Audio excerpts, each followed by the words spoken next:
Okay guys, we're back out here. Got the bench in here. To start off with, Ken mentioned this fan and mentioned something about a clutch fan. That's not a clutch fan. I don't know if that's what you meant when you said it, or you were referring to the shape of it as being a clutch fan. Clutch fan has a much bigger opening. Okay, that's a actual regular fan. That's a 7-blade fan. A clutch fan is more rigid too. It doesn't really flex. What was I gonna say? Yeah, the hole in the center of a clutch fan, okay, has to pass over the clutch. They don't have the little eyelet hole. I'm not sure what size that is, 5/8, ½ inch, I'm not really sure.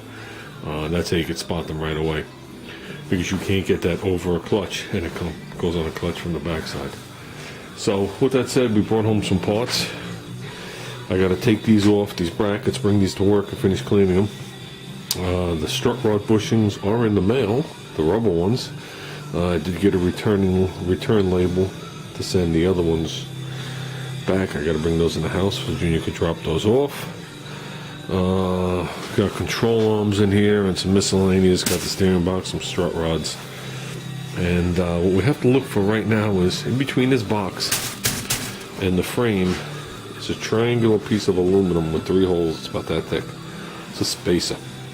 I definitely have one in my shed, but I'm looking for the original one to this car with the bolts, so I can match up the bolts. Now there's crap all over the floor inside this car that I haven't even gotten to.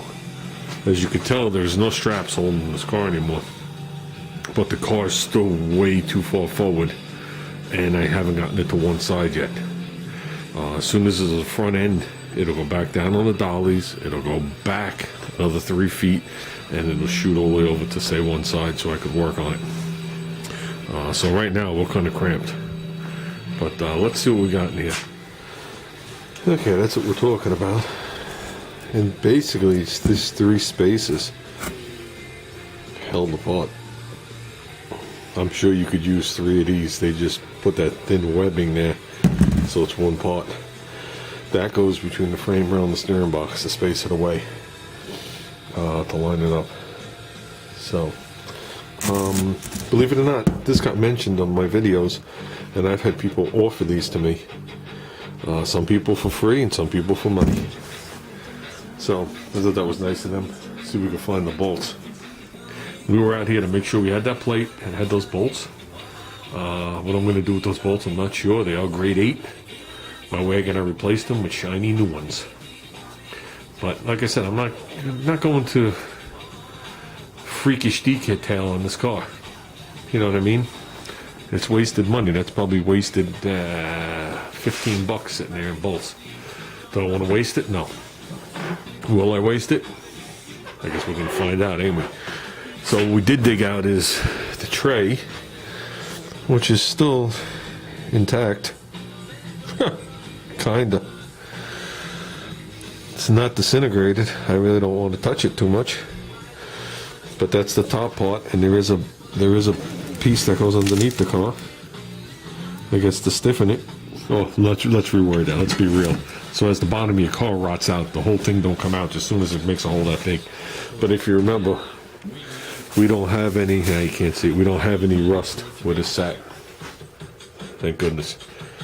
So with that, let's start laying out some parts. Figure out what we're doing. Okay, the pitman arm's painted.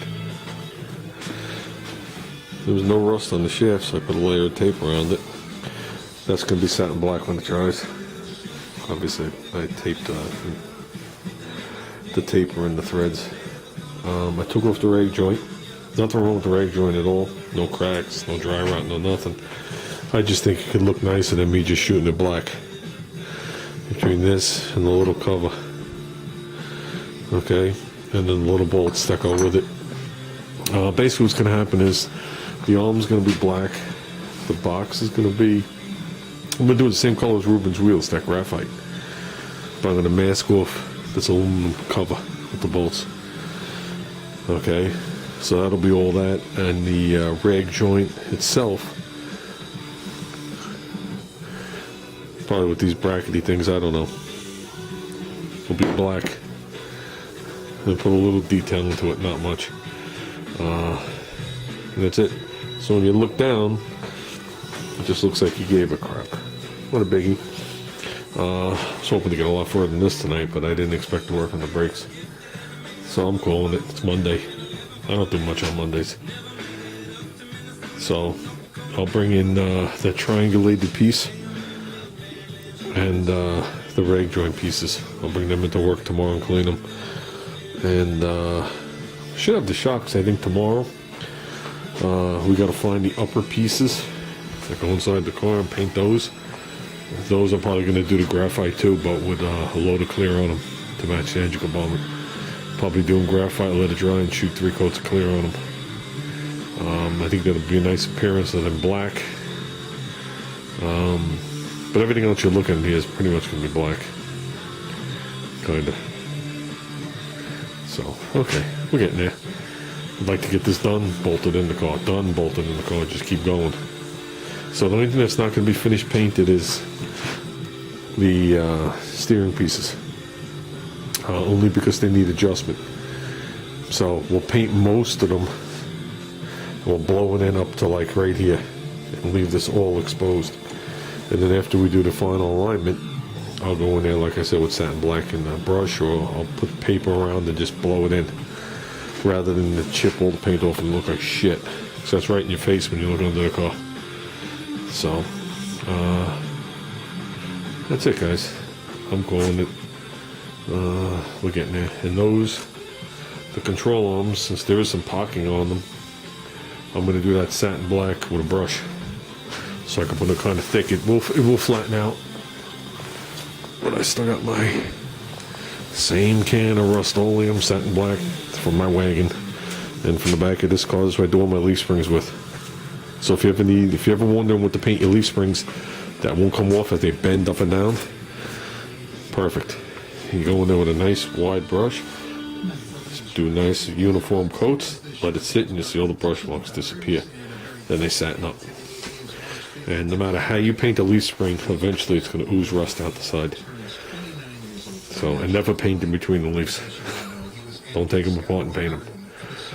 That's an issue all in itself.